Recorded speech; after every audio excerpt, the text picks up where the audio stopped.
So we can record. We're going to continue reading from Sri Isopanishad. We are on mantra 14. Sambhutim cha vinasham cha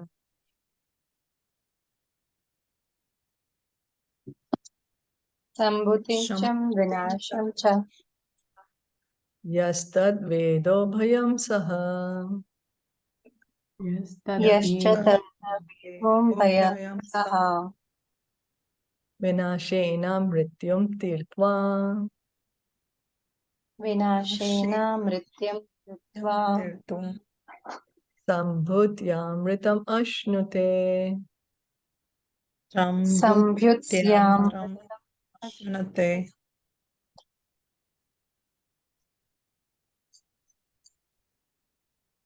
Somebody like to read? Can I read? Please. Translation.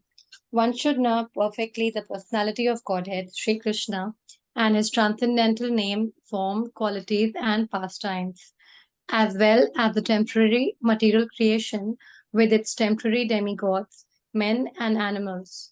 When one knows these, he surpasses death and the ephemeral cosmic manifestation with it. And in the eternal kingdom of God, he enjoys his eternal life of bliss and knowledge. Purport. By its so-called advancement of knowledge, human civilization has created many material things, including spaceships and atomic energy. Yet it has failed to create a situation in which people need to die, take birth again, become old, or suffer from disease.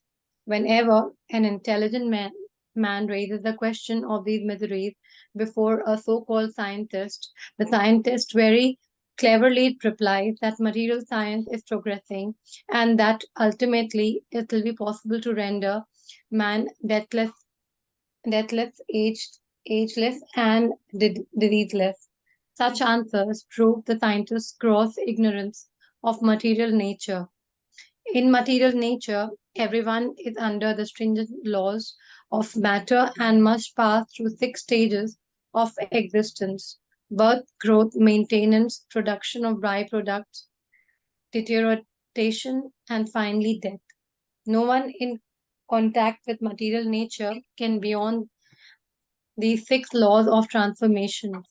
Therefore, no one, whether demigod, man, animal, or plant, can survive forever in the material world.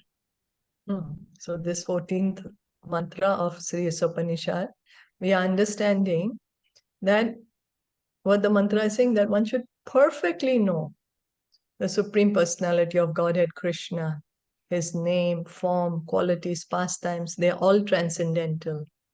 They are not material. And one should also understand the material creation, which is temporary. So what is in the material creation? They are the demigods, men, animals. This is all temporary. So we need to understand that there is a temporary material world and there is a eternal spiritual world. The kingdom of God is eternal, is Sat-Chit Ananda. Eternal, full of bliss, full of knowledge. So Isopanishad is saying we should have knowledge of both. What's happening is our education system, we are getting education only of the material world, only of the temporary. But there is no systemized way where we can get spiritual education, like where we can get knowledge of Bhagavad Gita in schools, colleges, like systematically, very regularly. We are not being given that. But we should understand that. Because the laws of material nature can't be changed. The law of material nature is, it is as the way it is. So the main problem of material life, does anyone know the 4 problems of material life?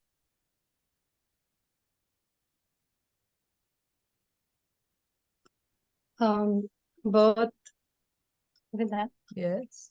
birth, old Birth. age, Yes. and disease, death. Yes, that's right. So we have done a lot of advancement in material science. We have gotten, our civilization has advanced a lot. But these four miseries, these four problems, there is no solution. Birth, death, old age, and disease. You know, we have many, many more medicines, more facilities, more medical facilities, but we can't stop disease. We have so many more facilities to look younger, so many more treatments, but we can't stop old age. Death, we can't stop it. At one point, we have to stop. At one point, we are being born. But this human life is given to us to make a permanent solution to this, that why should I die? Why should I become old? Why should I get diseased? And we have forgotten the misery of birth. But our question should also be, why should I take birth? Because it's a very painful situation. But we forget. But old age, disease, death, that we can experience, we are seeing. So we need to make a permanent solution to that. And that is what this human life is for. So then material nature's laws, the stringent laws, are 6 stages of existence. What are they?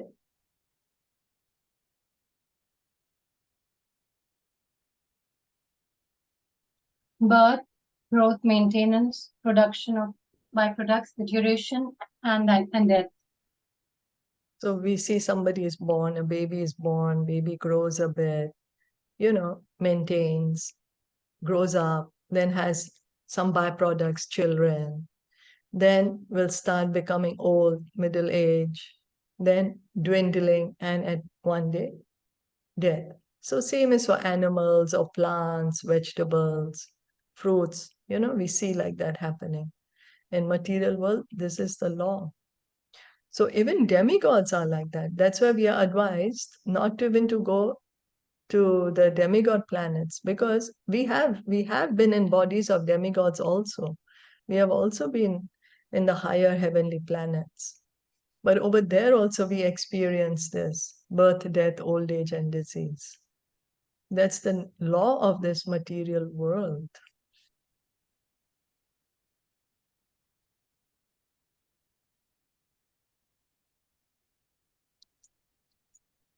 The duration of life varies according to species.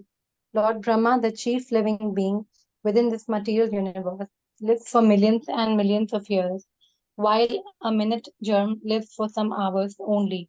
But no one in the material world can survive eternally. Things are born or created under certain conditions. They stay for some time, and if they continue to live, they grow, procreate, gradually dwindle, and finally vanish. According to these laws, even the Brahmas, of which there are millions in different universes, are all liable to death, either today or tomorrow. Therefore, the entire material universe is called Martya Loka, the place of death. So this material world is called Mrityalok because everyone dies here. Even Lord Brahma has to die. What to speak about us? Lord Brahma, he's the most intelligent person in this universe. He's the one who lives longest in the universe. His 12 hours is our Chaturyugas times 1000. Means our Satyug, Treta, Dwapar, and Kalyug, these 4 yugas, come 1000 times in just 12 hours of Brahma, and equally long is his night. So he lives for phenomenal period of time, but yet he has to die.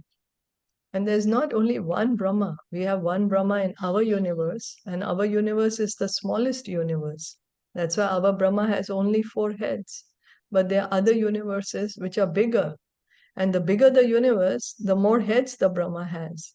There are Brahmas with 10 heads, 100 heads, 1,000 heads, depending on the size of the universe. And they all also have to die. Nobody can live in this material world eternally. Of course, we have to understand what dies is the body. The soul is eternal. We are spirit souls.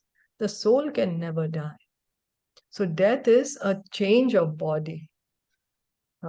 Based on how we have acted, our karma, based on our desires, we get a new body. So we can see even in our life, for example, we have germs that barely are alive for few hours. So a germ may think a human being's life is so long because we live for, say, 100 years. So for a germ, it will be unthinkable that how long is our life. Similarly, how long Brahma lives is like unthinkable for us because time is relative, no? But it's there. And that's how it is. But no matter how long we may live for a very, very long time, but yet in the material world, each of us have to die.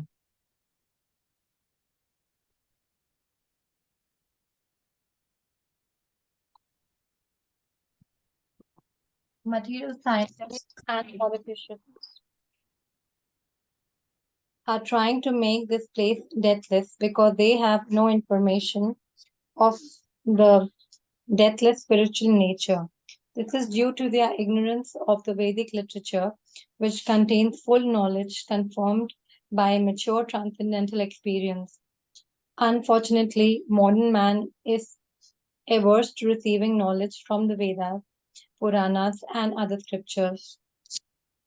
So, although the modern system of education is not teaching us about the spiritual world where life is eternal, is blissful, is full of knowledge, the Vedas tell us about the spiritual world.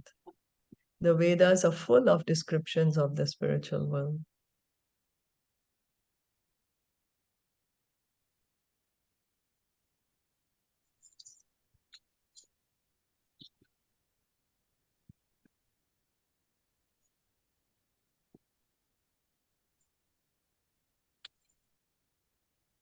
From the Vishnu Purana, I continue, right?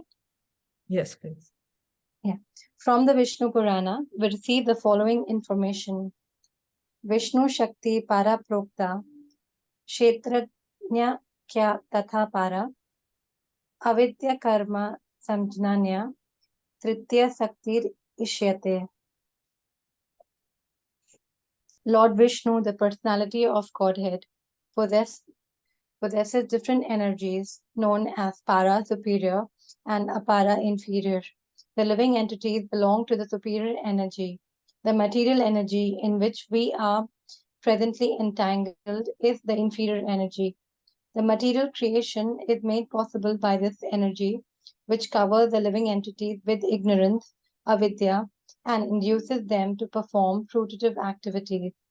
Yet there is another part of the Lord's superior energy that is different from both this material inferior energy and the living entities. That superior energy constitutes the eternal, deathless abode of the Lord. This is confirmed in the Bhagavad Gita. Parastasmat tu bhavo nyo vyakto vyaktat sanatana yasa sarveshu bhuteshu nash yatsu na vinyasyati. All the material planets, upper, lower, and intermediate, including the Sun, Moon, and Venus, are scattered throughout the universe. These planets exist only during the lifetime of Brahma. Some lower planets, however, are vanquished after the end of one day of Brahma and are again created during the next day of Brahma. On the upper planets, time is calculated differently. One of our years is equal to only 24 hours, or one day and night on many of the upper planets. The four ages of Earth, Satya, Treta, Dwapar, and Kali, last only 12,000 years, according to the time scale of the upper planets. Such a length of time multiplied by 1,000 constitutes one day of Brahma, and one night of Brahma is the same. Such days and nights accumulate into months and years, and Brahma lives for 100 such years. At the end of Brahma's life, the complete universal manifestation is vanquished. So here the Vedas, the Puranas, they are full of descriptions of the spiritual world, of the absolute truth. So Prabhupada is here quoting Vishnu Purana. Vishnu Purana is saying that Lord Vishnu, the personality of Godhead, he has many potencies. We say God is omnipotent. So we get more information. What are his potencies? Krishna himself speaks about these potencies in Bhagavad Gita. Srimad Bhagavatam is full of these potencies. They are broadly divided into three. They are unlimited. Omnipotent means unlimited. But for our understanding, they are broadly divided into three: the spiritual energy, the material energy, and the marginal energy. The spiritual energy is the internal energy of God, of Krishna. The material energy is his separated energy, and the marginal energy are we, his parts and parcels, the individual souls. So we, the marginal energy, we are also superior. The material energy is called inferior. Why? Anyone knows why material is inferior and we are superior? No. Okay. That's because we are conscious. We have consciousness. But the material elements, material energy, no consciousness. The earth, water, air, fire, ether, they are not conscious. You see the things that are made around us, they are made of material energy. They're not conscious, but we, the living being, the soul, we are conscious. So that's why we are called the superior energy. And here, what we are called superior, what's the term used here?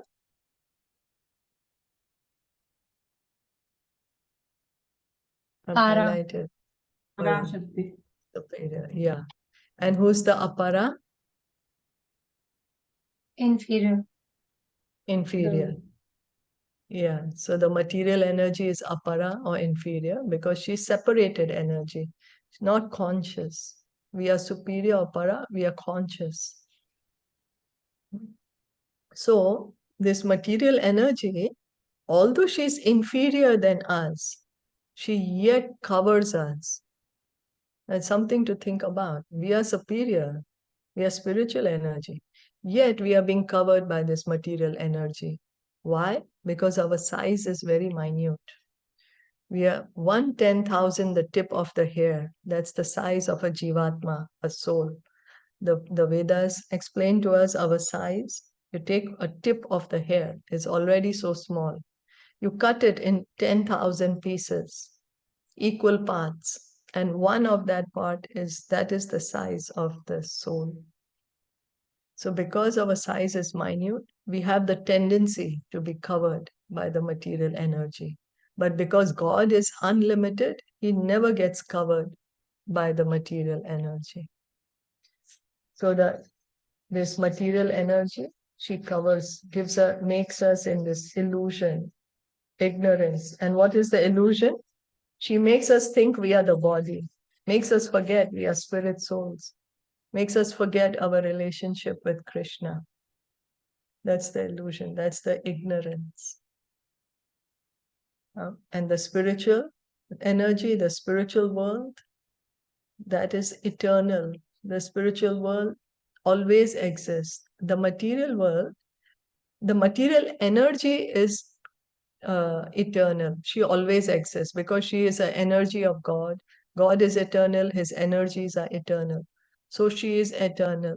But the cosmic manifestation, the world around us that we see, that is temporary. That sometimes it's created, sometimes it's annihilated. Material energy, she is eternal, but the cosmic manifestation, the universes are sometimes they are created, sometimes annihilated, and all this is happening. Krishna says under his will, he is controlling the material energy. We will read about it in Bhagavad Gita. So here then Srila Prabhupada is quoting Bhagavad Gita chapter 8 text 20, that there are so many of these planets. There are 14 planetary systems. The Earth is the middle planetary system. The lower planets are called hellish planets. Higher than the earth, they are the higher planets. Svarglok, Tapalok, Janalok, Maharlok. Highest is Brahmalok. So time, as we said, is relative. Even on this planet, we can see time is relative. Like human beings have longer life than dogs, for example. If a dog is 13 years old, oh, he's already considerably aged, kind of. So time is relative. So the higher we go above higher planets, the beings there have longer and longer lives. As we heard, that Lord Brahma, he lives for our Chaturyugas time 1000. We just live 100 years. We cannot even live the full Kali Yuga. Full Kali Yuga is 432,000 years. And then the Dwapara Yuga is, so 432. Dwapara Yuga is 864,000 years. Then Treta Yuga is 1,296,000 years. And the Satyug is 1,728,000 years. So totally all this are 4 million some odd years, And Brahma is living for 1,000 of these. No, 1,000 of these, 4 million times 1,000 is only 12 hours of his. Equally long is his night. And he lives for 100 such years. So he lives a phenomenal long time. And even the demigods, those who are in the Svarglok and higher planets, they live much longer than us. So here we have said, so our 4 Satyug, Treta Yug, Dwapar Yug, ours is 4 million some years. For them, it's only 12,000 years for the demigods. So we can see how long they are living. But no matter even how long they live, they still have to die.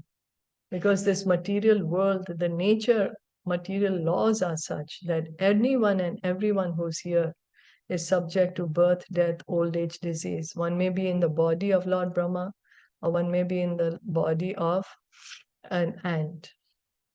Everyone has to die. Well, we have to understand the soul never dies. It's the body. We give up the body, and that process is called death. We change the body to take up another body, and that process is called death.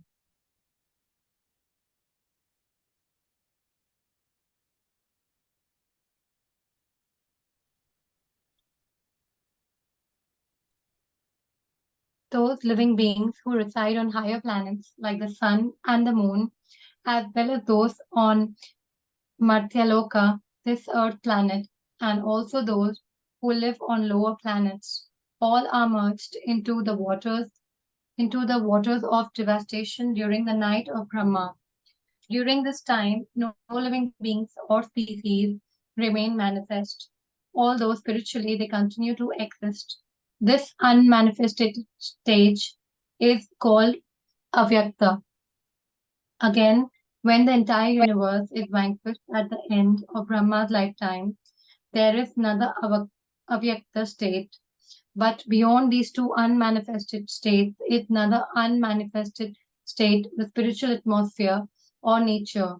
There are a great number of spiritual planets in this atmosphere, and these planets exist eternally. Even when all the planets within this material universe are vanquished at the end of Brahma's life.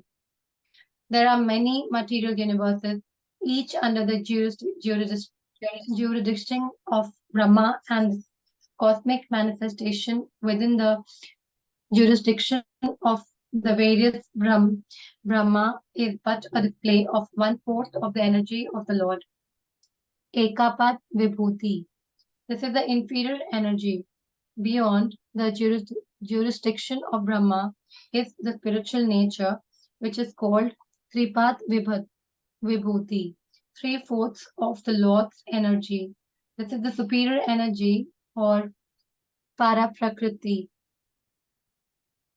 So in this material world, we are hearing it's a temporary place where sometimes it's manifest, sometimes it's not manifest. But the spiritual world is eternal, always manifest. There's no destruction there. always existing. In the material world, there are two types of destruction.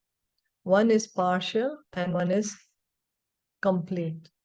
Partial destruction happens at the night of Brahma, when it's Brahma's night, when he has to go to sleep. So at that time, the lower planetary systems, the hellish planets, the earthly planets, up to Swarglok, even the heavenly planet, they are all inundated in water. The living and the souls, we exist. We souls, we exist.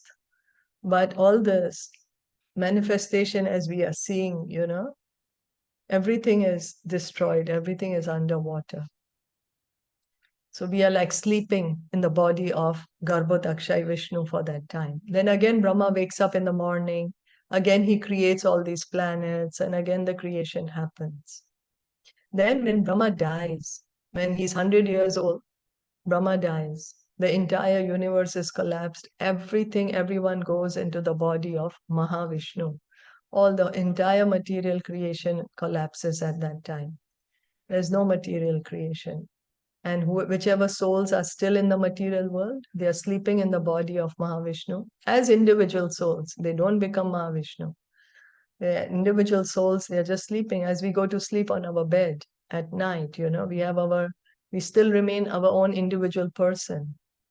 There may be another person sleeping in the same room, but it's not that when we are sleeping, we combine to become one. No, we are all individuals. So when the complete destruction happens at the end of Brahma's life, all the material universe is destroyed, but the spiritual world always exists. The planets in the spiritual world always exist. The living beings in the spiritual world always exist. There is a lot of variety in the spiritual world. That spiritual world is called Paraprakriti, is the superior energy. And it is the majority of the souls live in the spiritual world. The spiritual world is much bigger than the material world. The material world is only 1/4 of God's creation. It's already so big for us. We don't even know the full earth. After that, there are so many planets. We don't even know how many planets are in this universe. Then after that, there are so many universes. We don't even know how many universes are there. And this is only all the material world. And this material world is only 1/4, 1/4 of the entire creation. And the spiritual world is 3/4. Ekpat Vibhuti, this material world is called. 1/4 of this energy. The 3/4 is the spiritual nature. So spiritual world is much bigger, more living entities in the spiritual world, more variety. So this purport is still long. I think we'll stop here for today. Are there any questions, comments?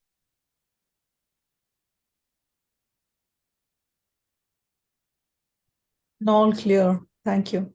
All fine. Thank you. Thank you so much, everyone. Thank Srila you. Prabhupada